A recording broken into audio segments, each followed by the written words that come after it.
Salut tout le monde! Bonjour! On se retrouve aujourd'hui pour une vidéo un peu spéciale puisque je ne serai pas le modèle que je vais maquiller, mais je vais maquiller Lucie de la chaîne LA Hairstyle Inspiration. D'ailleurs, si vous voulez avoir plein d'inspirations coiffure, elle en fait sur toutes les longueurs de cheveux, sur tous les styles de cheveux, bouclés, lisses. Je vous laisse découvrir sa chaîne, vous n'avez qu'à cliquer sur sa tête si vous êtes sur un PC ou alors vous aurez le lien en barre d'infos. Donc nous allons faire un maquillage de mariée, puisque ce sera bientôt son grand jour et qu'elle a besoin justement de l'inspiration. Alors on aura fait une bouche foncée, une bouche claire, enfin on va vous laisser découvrir tout ça. Donc si ça vous intéresse, on vous laisse tout de suite avec la vidéo. Bon visionnage! Pour son maquillage, je décide de ne pas appliquer de fond de teint à Lucie, car elle a vraiment un teint qui ne présente aucune imperfection. Je vais utiliser l'effaceur instant anti-âge de chez Je mets Maybelline comme anti-cerne, mais aussi pour unifier la zone T. Je l'applique en triangle sous ses yeux, mais aussi en triangle sur le milieu du front et sur l'arête du nez afin d'unifier la zone T.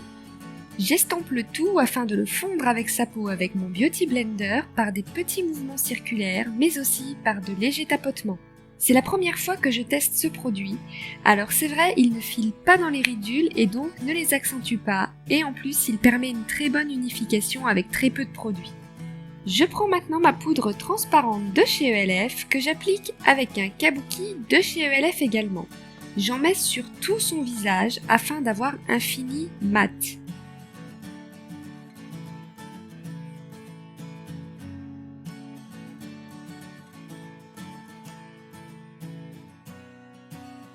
Je passe maintenant au bronzer afin de réchauffer son visage et de lui donner plus de définition. Pour ça, je prends ma poudre bronzante Honolulu de chez W7 que je vais appliquer dans un premier temps avec le pinceau fourni avec mon bronzer. J'en applique au niveau du creux de ses joues, puis au niveau de ses tempes, sous son nez et au niveau de la mâchoire. J'estompe le tout avec mon Beauty Blender. J'adore cette technique pour fondre le bronzer avec la peau car cela laisse un joli dégradé et aucune démarcation.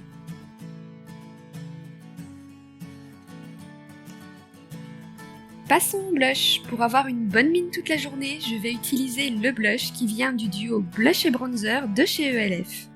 Je vais l'appliquer de manière circulaire sur ses pommettes avec un gros pinceau.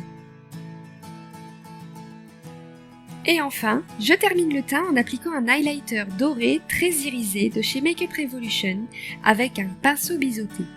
J'en mets sur le haut de ses joues, puis au milieu de son front et sur l'arête de son nez afin de capter la lumière. Passons aux sourcils. Pour cela, je prends mon kit à sourcils de chez Tuto Professionnel. Avec la couleur intermédiaire et un petit pinceau biseauté, je viens l'appliquer par touche de façon à garder un effet très naturel, mais de manière tout de même à donner de la définition au regard.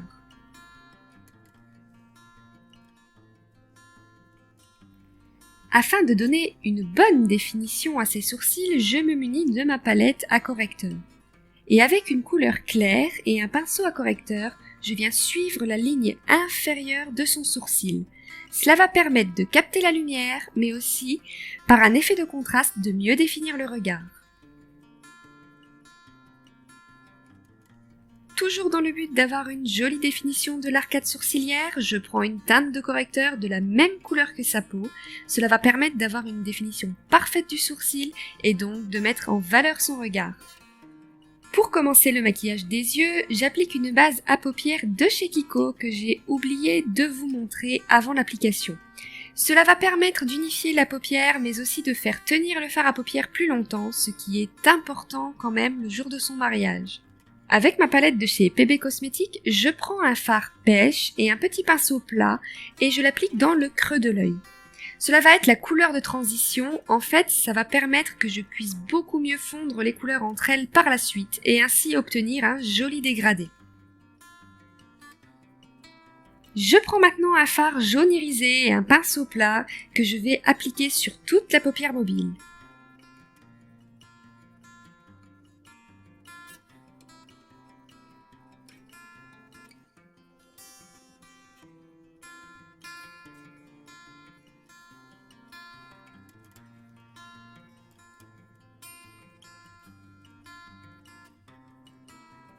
Puis, avec un pinceau roux, je vais prendre un fard d'une couleur un peu vieux rose irisé que je vais appliquer dans le creux de l'œil et au coin externe afin de donner de la définition à ses yeux. J'estompe le tout avec mon pinceau estompeur.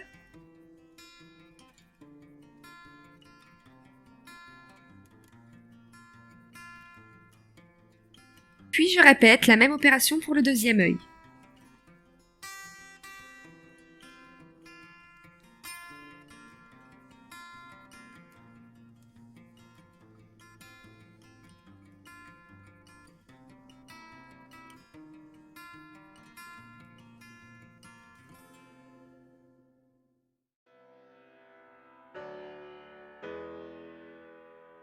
Avec un petit pinceau plat et un pigment blanc de chez ELF, j'en applique au coin interne de l'œil et sous l'arcade sourcilière afin de capter la lumière et ouvrir le regard.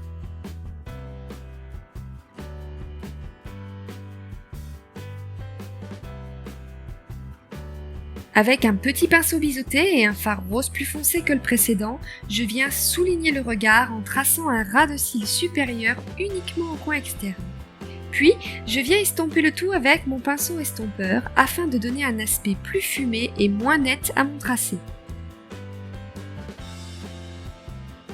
Avec le même fard et le même pinceau biseauté, je viens ensuite tracer mon ras de cils inférieur. Puis, je prends un fard noir sur mon pinceau biseauté afin d'accentuer le coin externe de l'œil.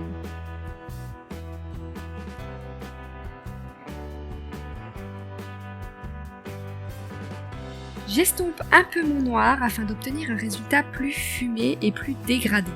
J'applique un crayon blanc de chez Arc-en-Ciel dans la muqueuse de l'œil afin d'agrandir le regard.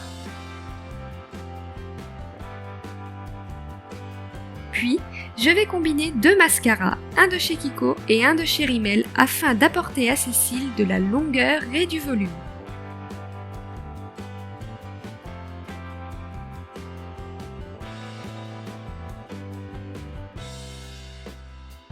Pour les lèvres, nous avons décidé de tester deux teintes différentes.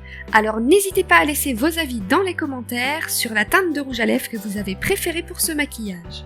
Je prends un crayon rose numéro 707 de chez Kiko afin de dessiner le contour de ses lèvres.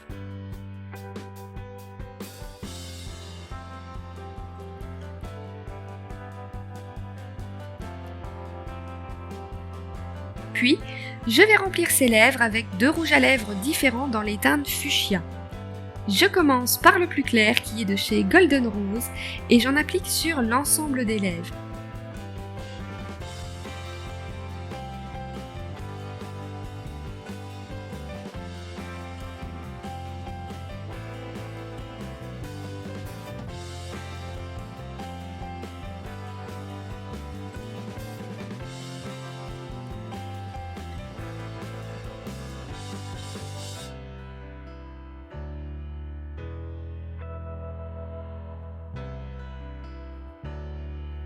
Puis, avec celui qui est légèrement plus foncé de chez Rimmel, je vais uniquement accentuer les bords extérieurs de sa bouche afin de créer un léger ombrage. Passons à notre deuxième proposition de rouge à lèvres. Pour cela, je vais utiliser une teinte nude de chez W7. Dans les deux cas, vous remarquerez que j'ai appliqué le rouge à lèvres à l'aide d'un pinceau, et tout ça afin que cela soit plus net et plus précis au niveau de l'application. Voilà, j'espère que cette vidéo vous aura plu. Si c'est le cas, n'hésitez pas à la liker. Et toi, tu en penses quoi?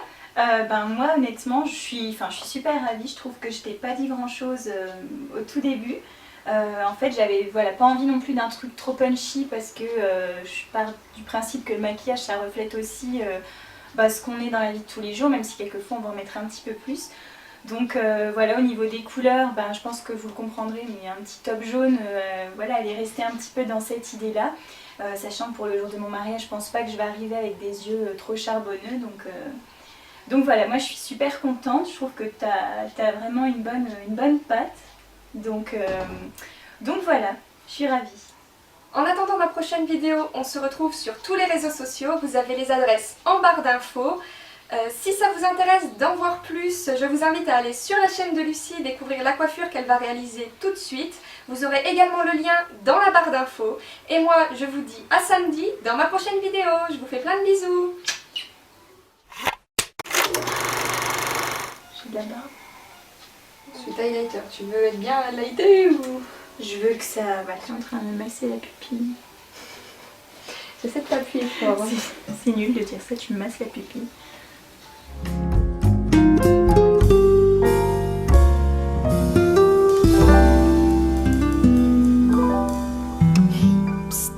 Si tu veux voir encore plus de vidéos, n'oublie pas de t'abonner.